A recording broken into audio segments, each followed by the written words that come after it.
हिंदी में यूपीएससी की तैयारी से संबंधित प्रोग्राम्स को देखने के लिए सब्सक्राइब करें स्टडी IQIAS हिंदी।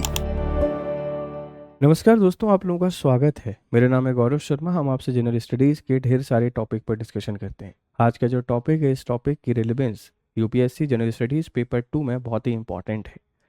भारतीय समाज या संस्कृति की बात करते हैं तो बिना महिलाओं की इसकी कल्पना नहीं की जा सकती। भारत की जो पहली सभ्यता है, जो पूरी दुनिया की सबसे एडवांस सिविलाइजेशन या जिसको हमने अर्बन सिविलाइजेशन कहा है, आप उसको इंडस वैली सिविलाइजेशन कहते हैं, वहाँ से महिलाओं की अधिकार की हम बात करें तो हमेशा अग्रणी रही है भारतीय समाज में। हम अपनी सभ्य संस्कृति की बात करें तो हमने देवियों को सर्वोच्च स्थान दिया है देवताओं के दर्जे में।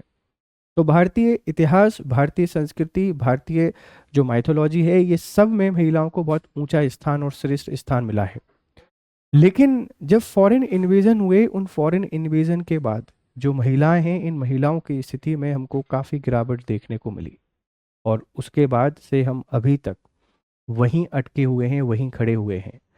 भारत जो पूरी दुनिया का सबसे बड़ा लोकतंत्र है, अभी तक हम इतिहास में सिर्फ दो राष्ट्रपति जो कि महिला हैं दे पाए हैं, और इसी के साथ में सिर्फ और सिर्फ एक महिला प्रधानमंत्री हमने दिया है।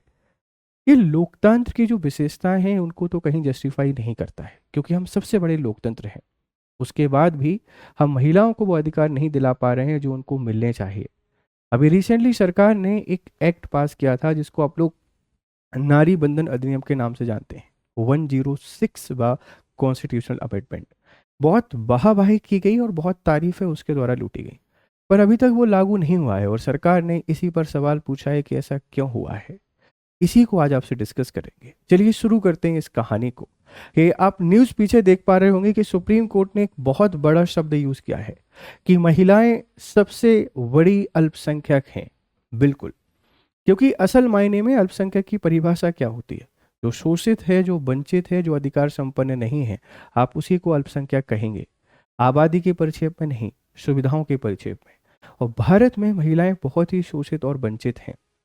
उनको एक उपभोग की वस्तु की तरह समझा जाता है और हमेशा उन पर रिस्ट्रिक्शन लगाई जाती है। परिवार अपने प्रेम के तौर पर लगाए या बंधन के तौर पर लगाए, रिस्ट्रिक्शन तो लगाई जाती हैं, कभी पिताजी के लिए, कभी भाई के लिए, कभी पति के लिए, कभी किसी के लिए, हमेशा त्याग करती रहती है। और यही त्याग भारतीय राजनीति में भी देखने को मिलता है। आप उठा के देख लीजिए, एमएलए कितने परसेंट एमएलए आपको महिलाएं देखने को मिलेंगी, कितने परसेंट एमपी आपको महिलाएं देखने को मिलेंगी। ये अन्याय है, इनजस्टिस है।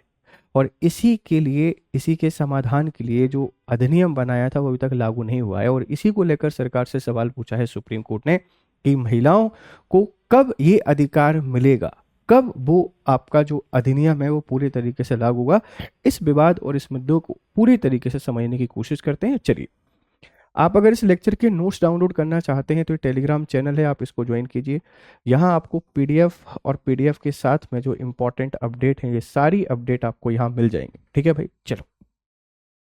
ये एक बेंच को चेयर कर रही थी और जस्टिस बी नागरत्ना के बारे में आप सब लोग जानते हैं। ये बहुत फेमस हैं अपनी वर्डिक्ट के लिए, अपनी बोल्ड स्टेटमेंट के लिए, और इन्होंने ही सरकार से सीधा सवाल पूछा है कि जब सारे अधिनियम बनने के बाद लागू हो सकते हैं तो फिर यही क्यों है जिसको सेंसस का वेट करना पड़ रहा है? ऐसा क्यों? आप इसको अभी क्यों लागू नहीं कर सकते? क्या ये गलत नहीं है? क्या ये अन्याय नहीं है? अब इसका जवाब सरकार को देना पड़ेगा। चलिए पूरी कहानी को समझते हैं। महिला सशक्तिकरण की बहुत सारी बातें आपने सुनी होंगी। विमेन एम्पावरमेंट सिर्फ शब्द नहीं है। आप महिलाओं को अधिकार संपन्न बनाइए, आप उनको इक्वलिटी दीजिए, हर क्षेत्र में इक्वल रिप्रेजेंटेशन दीजिए, ऑटोमेटिकली विमेन एम्पावरमेंट हो जाएगा। हमको भरोसा करना पड़ेगा। और हम होते कौन हैं? किसी को अधिकार देने वाले, किसी को रोकने वाले। वो उनका हक है। आर्टिकल 21 सबको right to life with liberty देता है, और उसी को हमको प्रभावी रूप से लागू करना है। ध्यान रखिएगा। विवाद क्या है, चलिए समझते हैं। सुप्रीम कोर्ट ने हाल ही में कहा है कि महिलाएं भारत की सबसे बड़ी अल्पसंख्यक, लार्जेस्ट माइनॉरिटी है, जिनकी संसद और विधानसभा में उपस्थिति लगातार घट रही है। यह टिप्पणी तब आई है जब अदालत में नारी शक्ति बंधन अधिनियम 2023 106वां संविधान संशोधन की क्रियान्वयन में देरी पर सुनवाई चल रही थी। अधिनियम 2023 का है, लेकिन लागू अगली सेंसस के बाद होगा। ये थोड़ा समझ में नहीं आता है। अब इसका जवाब या तो सरकार देगी। आपको क्या लगता है? आपकी राय हमको यहाँ पे जरूर बताइएगा। तो 106वां संविधान संशोधन किस नाम से जाना जाता है? नारी शक्ति बंधन अधिनियम के नाम से। और इसमें क्या प्रावधान है? जो लोकसभा है और विधानसभा है, यहाँ पर महिलाओं को 33% राजनीतिक आरक्षण की मांग की गई है।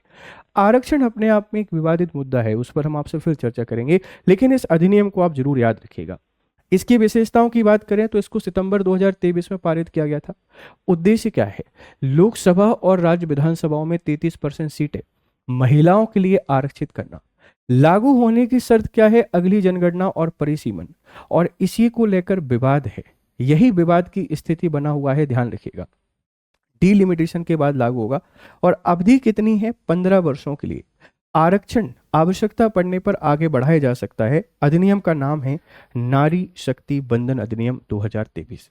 इन ब्रीफ अगर आपसे कोई पूछे 106वां संविधान संशोधन क्या है, तो मुझे पूरी उम्मीद है कि आप इसको बता देंगे। इसका पर्पस क्या है? इसका पर्पस बड़ा सिंपल है, महिलाओं की राजनीतिक भागीदारी बढ़ाना। और महिलाओं की राजनीतिक भागीदारी बढ़ाने से महिलाओं का पार्टिसिपेशन इन डेमोक्रेसी बढ़ेगा, वह कानून निर्माण में उनकी भागीदारी बढ़ेगी, और इससे महिलाओं से संबंधित जो मुद्दे हैं उन मुद्दों को तवज्जो के साथ संसद और राज्य विधानमंडल में रखा जाएगा। महिलाओं के हितों की बात होगी और women empowerment and women welfare हमको देखने को मिलेगा। तो ये अधिनियम आपने बना दिया है, लेकिन लागू क्यों नहीं कर रहे हो?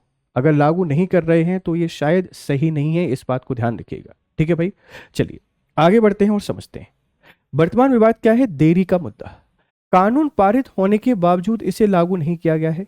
कारण सरकार का कहना है कि इसे अगली जनगणना और परिसीमन के बाद ही लागू किया जाएगा, परंतु जनगणना की तारीख घोषित नहीं। 2011 के बाद कोई नई जनगणना नहीं हुई है, तो इसको कब लागू करेंगे? हालांकि अब सरकार ने बोल दिया है कि 2027 में जनगणना कंप्लीट हो जाएगी और उसके बाद इसको हम लागू कर देंगे, ध्यान रखिएगा।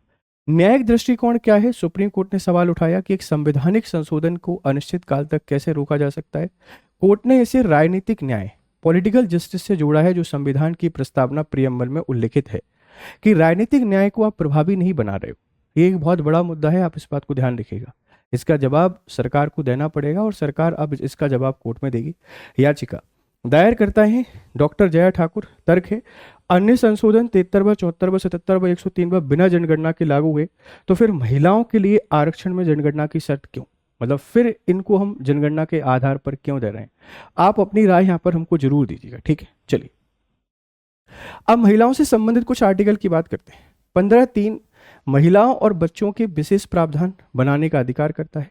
आर्टिकल 82 हर जनगणना के बाद लोकसभा की सीटों का पुनर्विन्यास की बात करता है। आर्टिकल 170 का सब आर्टिकल 3 विधानसभाओं की सीटों का परिसीमन। 73rd एंड 74th अमेंडमेंट 1993, मतलब ये बेसिकली 1992 के हैं और 1993 में प्रभावी हुए। पंचायतों और नगरीय निकायों में 33% महिला आरक्षण। और आर्टिकल 325 से 26 सार्वभौमिक वयस्क मताधिकार और समान निर्वाचन का अधिकार। ये सारे अधिकार महिलाओं को मिले हैं, लेकिन फिर भी राइट टू इक्वलिटी नहीं मिल पाया है। फिर भी वो अधिकार नहीं मिल पाए हैं जिनकी महिलाएं हकदार हैं, और इसका जवाब पूछा जाता है सरकार से, और सरकार को इसका जवाब यहाँ पर देना पड़ेगा। इस बात को ध्यान रखिएगा। अगर हम इसके महत्व की बात करें कि ये क्या देगा, सिग्निफिकेंस ऑफ विमेन रिजर्वेशन, राजनीतिक सशक्तिकरण हो जाएगा, पॉलिटिकल एम्पावरमेंट, महिलाओं को नीति निर्माण और शासन में समान भागीदारी मिलेगी, समावेशी लोकतंत्र इंक्लूसिव डेमोक्रेसी, संसद और विधानसभाएं समाज की वास्तविक संरचना को प्रतिबिंब करेंगी, नीति निर्माण में विविधता, पॉलिसी डाइवर्सिटी, शिक्षा, स्वास्थ्य, लैंगिक समानता जैसे क्षेत्रों पर अधिक संवेदनशील दृष्टिकोण, सामाजिक न्याय का विस्तार होगा, राजनीतिक न्याय को सामाजिक और आर्थिक न्याय के समकक्ष हम स्थापित कर पाएंगे। ये सारे के सारे फायदे इससे मिल जाएंगे अगर ये बिल आपका प्रभावी हो जाता है तो। चुनौती क्या है? क्रियान्वयन में देरी मुझको लगता है सबसे बड़ा चुनौती है, क्योंकि जनगणना और ये सारी बहाने हैं। दूसरा आप लोग कह देंगे राजनीतिक अनिच्छा, है ना, पॉलिटिकल बिल की कमी है।